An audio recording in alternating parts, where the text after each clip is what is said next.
वह न केवल प्रदेश की संवैधानिक प्रमुख का अपमान था, बल्कि मातृशक्ति का भी एक अपमान था।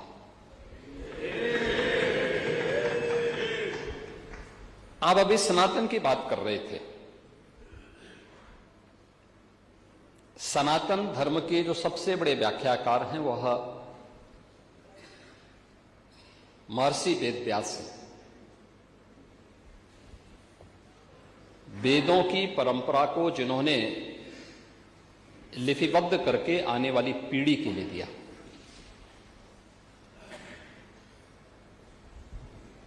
उन्होंने मातृशक्ति की उपमा किस रूप में की है? मैं पांडे जी आपके सामने इसलिए कह रहा हूं, आप एक श्रेष्ठ कुल में पैदा हुए हैं, ब्राह्मण हैं, वयोवृद्ध हैं। इस पूरे सदन में जो सबसे वरिष्ठतम सदस्यों में हैं, उम्र में भी अनुभव में भी, उनमें से आप हैं। इसलिए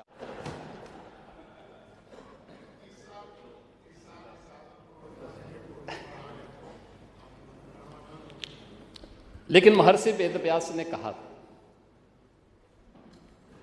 उनका कालखंड आज से 5000 वर्ष पहले था, और सचमुच जब 5000 वर्ष पहले की हम बात कर रहे हैं, यानी तब भारत में दुनिया की एक विकसित सभ्यता थी। यानी आज की दुनिया जब सभ्यता की बात कर रही है, और जब आज की दुनिया सभ्यता की बात कर रही थी, तब भारत दुनिया को दिशा दिखा रहा था, राह दिखा रहा था। और 5000 वर्ष पहले महर्षि वेदव्यास ने कहा था कि नास्ति मातृ समा छाया, नास्ति मातृ समा गति, नास्ति मातृ समम त्राण, नास्ति मातृ समा प्रिया। यानी मां के समान कोई छाया नहीं, मां के समान कोई सहारा नहीं, मां के समान कोई रक्षक नहीं, और मां के समान कोई प्रिय भी नहीं। हमारे भारत की सनातन धर्म की परंपरा में मां की उम्र के या अपने से बड़ी उम्र की हर महिला को मातृ के समान सम्मान देने का विधान है। और किस प्रकार का आचरण आप लोगों का इस सदन में माननीय राज्यपाल जी के अभिभाषण के दौरान था, और आप सनातन की बात कर रहे थे, ये मुझे इस बात को लेकर के, या तो हो सकता है आप इसीलिए सदन में उपस्थित नहीं हुए थे क्योंकि आपके नियंत्रण से बाहर समाजवादी पार्टी के सदस्य रहे होंगे, इसलिए आपने कहा होगा कि अब इन उच्छृंखलों के बीच में रहने से अच्छा है कि हमें स्वयं बाहर रहें। लेकिन आचरण जो भी था वो अच्छा नहीं था, वो अच्छा आचरण नहीं था। और उस अच्छे आचरण की दृष्टि से आज इस सदन की अभिभाषण की शुरुआत में यहीं से करता हूं।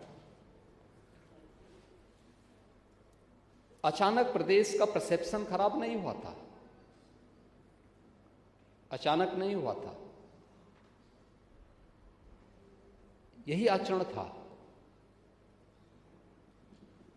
जिस आचरण से बिटिया घबराती थी और व्यापारिक कारोबार समेटता था।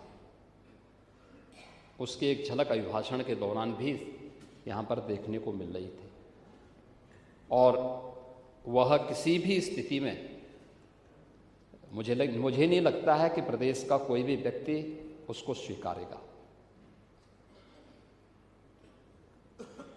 आपकी बात व्यवहारिक थी, और आप व्यावहारिक बात बोलने का प्रयास भी करते हैं।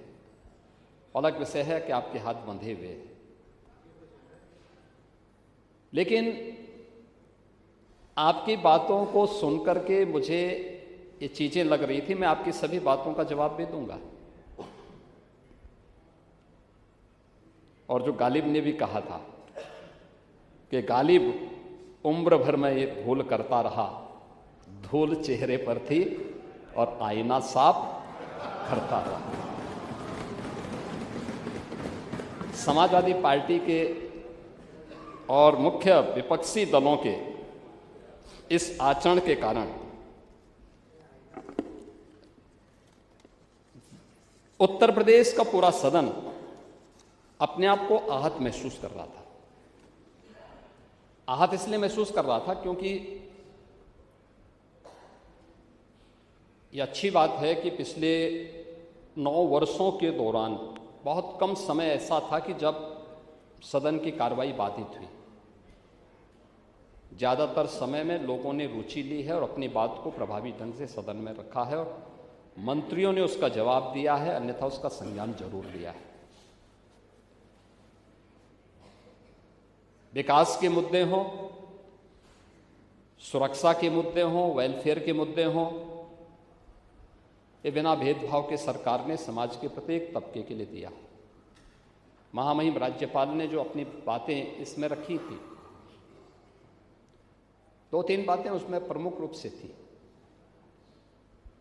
कि 6 करोड़ से अधिक की आबादी को पिछले 8 वर्ष के अंदर सरकार के द्वारा किए गए सतत प्रयास से, डबल इंजन सरकार के द्वारा उन्हें बहुआयामी गरीबी की रेखा से ऊपर किया गया है। ये नीति आयोग के वे आंकड़े हैं जो उन्होंने पूरे देश भर में सरकार के विकासपरक योजनाओं, कल्याणकारी योजनाओं के परिणाम स्वरूप उसके परिणाम सामने आए हैं। इसका मतलब ये नहीं कि उनको इन अन्य योजनाओं से वंचित कर दिया जाए।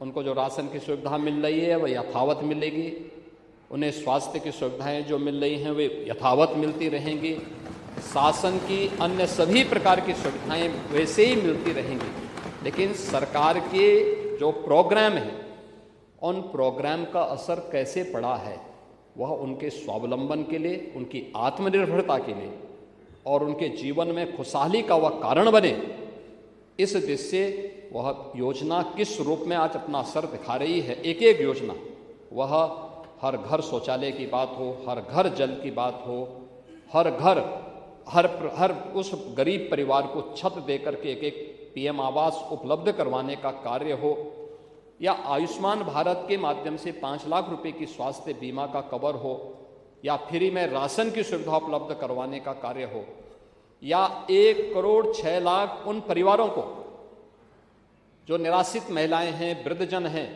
दिव्यांगजन हैं, उनको 12,000 रुपये की सालाना पेंशन की सुविधा उपलब्ध करवाने का कार्य हो।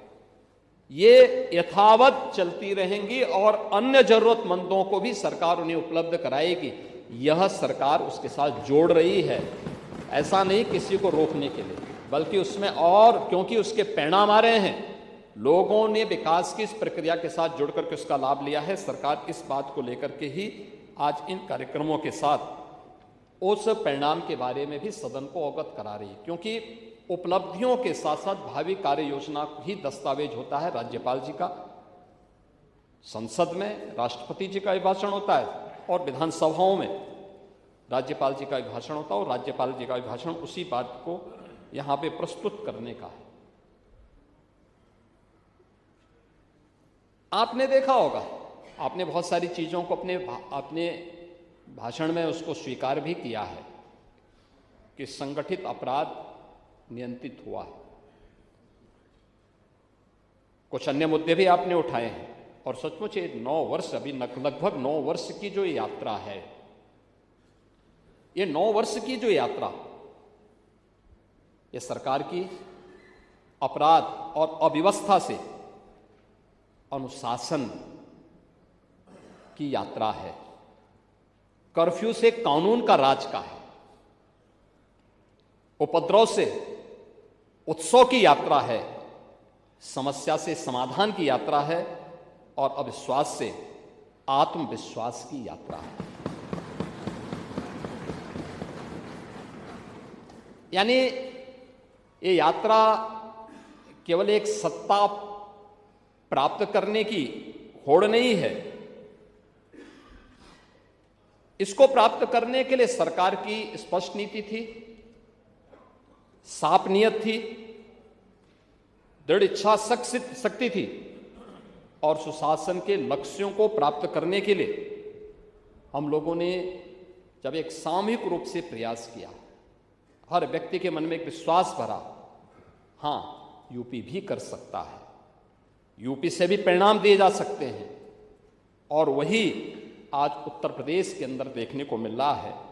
और आज अब यह उत्तर प्रदेश बीमारू राज्य नहीं है, आज यह ट्रिपल टी का एक प्रतीक बना है। Triple T, technology, trust and transformation, यानी इन तीनों की एक त्रिवेणी बनकर के उभरा है। उत्तर प्रदेश तो त्रिवेणी के रूप में पहले से ही विख्यात था। माँ गंगा, माँ यमुना और माँ सरस्वती की त्रिवेणी प्रयागराज में मिलती है। करोड़ों की संख्या में श्रद्धालु जाता है। लेकिन अब यूपी उस त्रिवेणी का, पूरा यूपी उस त्रिवेणी का प्रतीक बना है। और उस त्रिवेणी को बनाने के लिए उत्तर प्रदेश ने जो कार्य किए हैं, पहली बार सदन में प्रदेश का आर्थिक सर्वेक्षण भी प्रस्तुत हुआ है। डंके की चोट पर सरकार ने कहा, हां हमने क्या किया है, हम आर्थिक सर्वेक्षण प्रस्तुत कर रहे हैं। और वित्त मंत्री जी ने सदन में उस आर्थिक सर्वेक्षण को प्रस्तुत किया है। यह आर्थिक सर्वेक्षण विचार से व्यवस्था और व्यवस्था से विकास की इस अभिनव यात्रा का प्रतीक है, जिसको उत्तर प्रदेश की जनता जी रही है, जिसके अनुसार चल रही है, उसको अपने आचरण में होते हुए देख रही है। और यह उस नए युग का उद्घोष है जो वर्षों से तमन्ना थी उत्तर प्रदेशवासी की, कि सबसे बड़ी आबादी वाला राज्य अपनी पहचान के लिए मोहताज हो, उसको शक की निगाहों से देखा जाए। यही तो हुआ था। आप तो पाणी जी प्रदेश सरकार में मंत्री भी थे और इस सदन के माननीय स्पीकर के रूप में भी एक लंबे समय तक आपको कार्य करने का अवसर प्राप्त हुआ था। क्या यह सच नहीं कि उत्तर प्रदेश को उस दौरान शक की निगाहों से देखा जाता था? उत्तर प्रदेश के नौजवानों के सामने पहचान का संकट खड़ा हुआ था। हर केंद्र सरकार की योजनाओं का बॉटलनेक, उनकी सफलता का बॉटलनेक कोई माना जाता था तो वह उत्तर प्रदेश माना जाता था। यानी ये बस गई काम से, यूपी सफल, यूपी विफल, योजना विफल, यही होता था।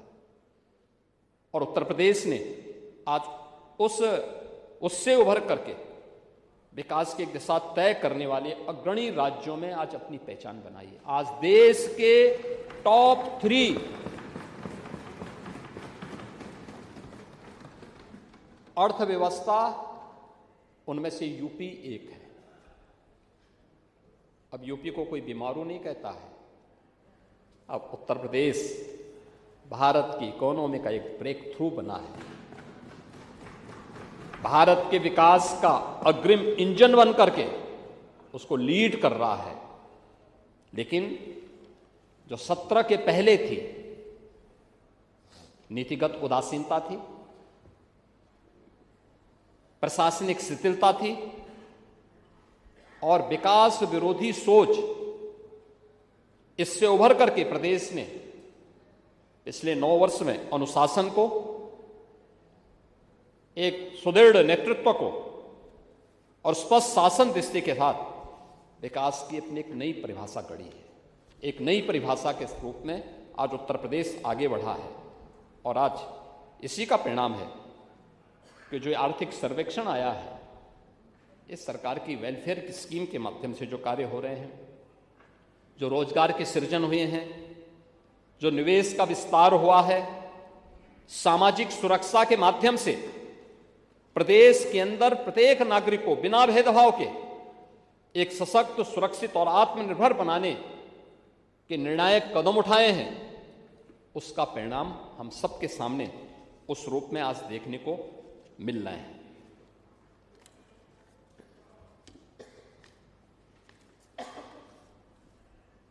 महोदय, 17 के पहले क्या था? यानी उत्तर प्रदेश वैसे खराब नहीं हुआ था। सत्ता के संरक्षण में पल रहे गुंडे माफिया, जो कुछ नाम आपने लिए हैं, कुछ का नाम आप लेने में स्वयं ही संकोच कर लिए, क्योंकि नाम लेते तो हर व्यक्ति स्वयं ही कर लेता। आपने स्वयं ही बोला कि हाँ वो अपराधी था, दुर्दांत अपराधी था। आपकी स्वीकृति के लिए मैं आपका धन्यवाद करता हूं। लेकिन